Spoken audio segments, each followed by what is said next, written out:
Hey, hola a todos, bienvenidos a la segunda clase de este curso de Cero a Python. En la clase pasada aprendimos una idea muy importante. La computadora no piensa, solamente sigue instrucciones. Y hoy pues vamos a dar el siguiente paso. Si la computadora sigue instrucciones, entonces vale la pena preguntarnos, ¿qué pasa dentro de ella cuando recibe estas instrucciones? ¿O qué hace realmente con la información?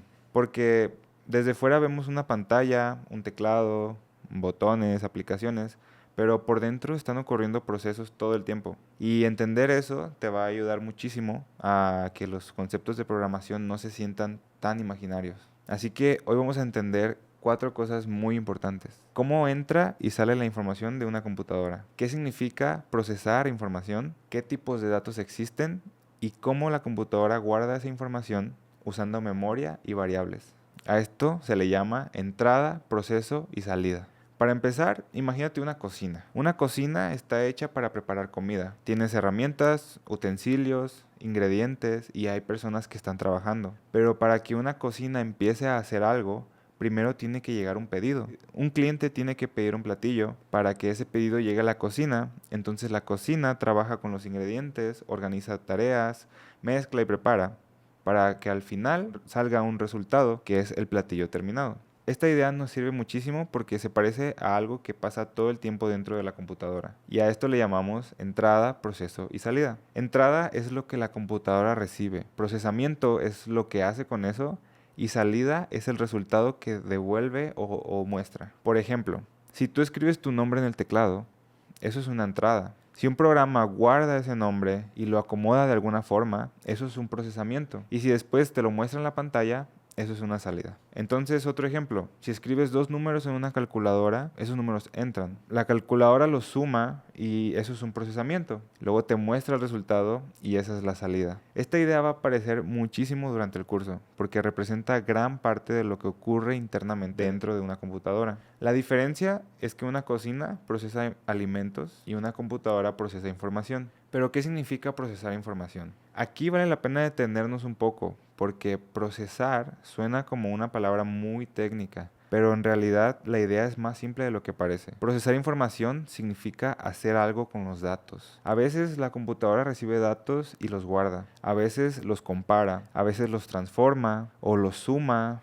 los ordena, los revisa o simplemente los muestra. Eso también es procesar. Es decir, procesar no solo hacer cuentas, procesar significa trabajar con la información de alguna manera. Por ejemplo, si la computadora recibe una edad y decide si alguien es mayor de edad o no, está procesando información. Si recibe un nombre y lo muestra en mayúsculas, está procesando información. Si guarda un número para usarlo después, también lo está procesando. Entonces desde hoy, cada que escuches procesamiento, piensa en esto. La computadora recibió datos e hizo algo con ellos. Ahora bien, para entender bien lo que procesa la computadora, necesitamos aclarar tres palabras que se parecen, pero no significan exactamente lo mismo. Y estas son dato, tipo de dato y información. Por ejemplo, tenemos 25, hola y true. Cada uno de esos es un dato. Es algo específico que existe dentro de un programa. Cuando ese dato tiene un contexto o un significado dentro de la situación, ya empieza a formar algo más útil, que es la información. Por ejemplo, 25 por sí solo es un dato. Pero si yo digo que 25 representa una edad, entonces ya no es solo un número suelto, ahora tiene un significado. Y si un programa usa esa edad para tomar una decisión, entonces ya está trabajando con información. Entonces podríamos decirlo así. Un dato es un valor y la información es ese dato cuando ya tiene un sentido o un contexto. Y ahora bien, el tipo de dato. El tipo de dato es la clase de valor que es ese dato, es decir, qué naturaleza tiene. Esto es muy importante porque la computadora no trata toda la información de la misma manera. Para nosotros esto se puede ver muy parecido.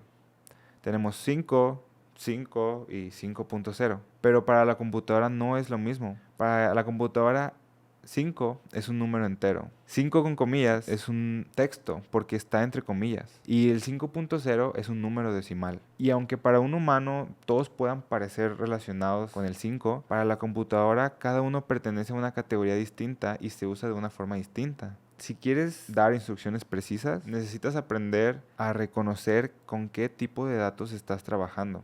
Existen 4 tipos de datos que veremos desde el inicio del curso y son estos. El primero es el string. El string representa texto y se escribe entre comillas. Por ejemplo, hola, Jesús, 1, 2, 3. Aunque 1, 2, 3 puedan parecer números, si los escribes entre comillas, la computadora ya lo interpreta como texto, no como una cantidad. Y no importa que se vea como número, para la computadora es texto. El segundo tipo de dato que tenemos son los int o los enteros. Int representa un número entero. Por ejemplo, 5, 20, 100. Sirven para contar, para guardar cantidades enteras y hacer operaciones sencillas. Representan una cantidad. Float es un número decimal. Por ejemplo, 12.5, 3.14 o 100.0. Siguen siendo un número, pero ya incluye una parte decimal. Como tercer tipo de dato, tenemos el dato booleano. Un booleano representa solamente dos posibilidades, verdadero o falso. Y en Python se escriben como true o false. Estos valores se usan mucho cuando la computadora necesita tomar decisiones, comprobar condiciones o responder preguntas de sí o no. Entonces, quédate con esa idea. El dato es el valor y el tipo de dato es qué clase de valor es. Y ahora bien, si la computadora recibe información y trabaja con ella, entonces surge otra pregunta importante. ¿Dónde guarda esa información mientras la está usando? Y es aquí donde entra otro concepto fundamental, que es la memoria. Volvamos un momento a la cocina. En una cocina hay repisas, cajones, refrigeradores y espacios donde se guardan ingredientes y utensilios. Eso permite que las cosas estén disponibles cuando hacen falta. En la computadora pasa algo parecido. La memoria es el espacio donde la computadora guarda la información con la que se está trabajando. Ahí puede guardar datos, resultados o instrucciones mientras un programa se está ejecutando. No necesitas imaginarla como algo súper técnico todavía, pero basta con pensarla así. La memoria es el lugar donde la computadora va guardando temporalmente lo que necesita para trabajar. Y esto es importante, porque la computadora no puede trabajar con la información en el aire. Si recibe un dato y luego quiere usarlo más adelante, necesita guardarlo en algún lugar.